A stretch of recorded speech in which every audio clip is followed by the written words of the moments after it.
All right, let's talk about taxes. Ever look at your paycheck, see that chunk of money missing, and then go to the store and pay a little extra on top of the price tag? Well, what if I told you those are two totally different kinds of taxes? Today, we're going to break down the two major categories that pretty much run our financial world, direct and indirect taxes. Let's dive in. You know, this quote really puts it all in perspective. Taxes feel like this modern, complicated thing, but they're not. They are ancient. I mean, we're talking grain from farmers in ancient Egypt, all the way to the tax on your streaming service today. The core idea has always been the same. Everybody chips in to build and run the society we all live in. So before we get into the whole direct versus indirect thing, we gotta go back to square one. Let's ask the most basic question. What even is a tax? Okay, here's the textbook definition. At its heart, a tax is a mandatory payment you have to make to the government. A couple of words here are super important. First, compulsory. You don't really have a choice in the matter. And second, public purposes. This isn't money that just disappears. It's what pays for our roads, our schools, our national defense. You know, all the big stuff we share. Now, I love this definition from the OECD because of one little word, unrequited. It's a fancy way of saying you don't get something specific back for the exact dollar you paid, right? You don't pay your income tax and get a receipt saying, congrats, you just funded 10 feet of that new highway. Nope. It all goes into one giant pot to be used for the collective good. So all the different taxes you've ever heard of, income tax, sales tax, property tax, you name it, they all neatly fall into one of two buckets. And the easiest way to think about it is this. Is the money coming straight out of your pocket, or are you paying it at the counter when you buy something? And here it is, the big split. A direct tax is a tax on what you earn or what you own. Think income tax or the taxes companies pay on their profits.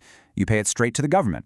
But an indirect tax, that's totally different. It gets added onto the price of goods and services that you buy. The business collects it from you and then passes it along to the government. So one is a tax on your wealth, the other is a tax on your spending. Okay, so that's the theory. But how does this stuff actually play out in the real world? Let's take a look at two economic giants, the US and the EU, because they kind of lean in different directions when it comes to these two types of taxes. First up, let's talk about the United States. The federal income tax is like the textbook example of a direct tax, and it's built on what's called a progressive model. All that means is the more money you make, the higher your tax rate becomes. It's based on the idea of your ability to pay. So, for 2024, you'll hear that the top tax rate in the US is 37%. But, and this is a huge but, that number can be really misleading. It's a marginal rate, which means you absolutely do not pay 37% on your entire income.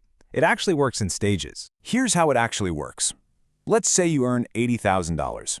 Your first chunk of money is taxed at the lowest rate, just 10%. Then, the next chunk gets taxed at 12%, and the next bit at 22%. It's like you're filling up buckets, one by one. You only pay those higher rates on the slice of your income that actually falls into those higher brackets. Okay, now let's hop across the pond to Europe, where indirect taxes are a much bigger deal. Their main tool is something called the value-added tax, or VAT. It's basically a consumption tax, and just like the name says, a little bit of tax is added at each step of a product's journey based on the value that business added, right up until you, the consumer, make the final purchase. Now, to keep things fair across the entire European Union, they have a rule. The standard VAT rate in any member country has to be at least 15%. This is really clever, because it stops countries from trying to cheat the system by setting super low tax rates to lure shoppers from across the border. It helps keep the competition fair. But this is where it gets really interesting. Take Germany, for example. Their standard VAT rate is 19%. But look at this. For essential things like food, they charge a much, much lower rate of just 7%. This is a perfect example of a government using an indirect tax as a policy tool, right? They're making necessities a little more affordable for everybody by taxing them less. So, we've gone through the definitions, we've seen some real-world examples, but let's get down to it. Why should you actually care about this difference? Well, because it hits you in two places you see every single day, your paycheck and your shopping receipts. Honestly, it's this simple. Direct taxes, like your income tax, are the reason your take-home pay is less than your salary. They come right off the top. Indirect taxes, like sales tax or VAT, are what make the things you buy cost a little more at the register. And, like we saw with Germany, governments are constantly tweaking both types to nudge our behavior, like giving tax breaks for buying solar panels to encourage green energy. And this little table just pulls it all together perfectly. Look at the key differences.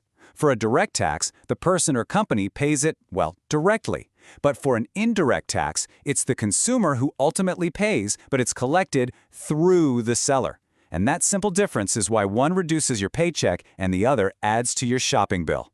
Now, governments don't just make these systems up randomly. For hundreds of years, they've been trying to follow these 4 golden rules, first laid out by the famous economist Adam Smith.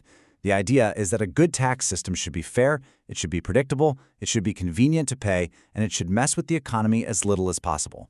And that really brings us to our final big idea here, because there's so much more going on with taxes than just collecting money. When you get right down to it, taxation is this huge, complicated balancing act.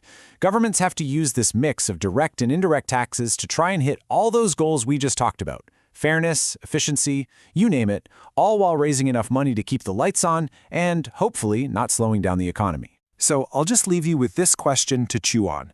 In the world we live in today, which one of those big principles, fairness, efficiency, or just plain certainty, do you think is the most important one for us to get right? It's a tough one. Thanks for tuning in.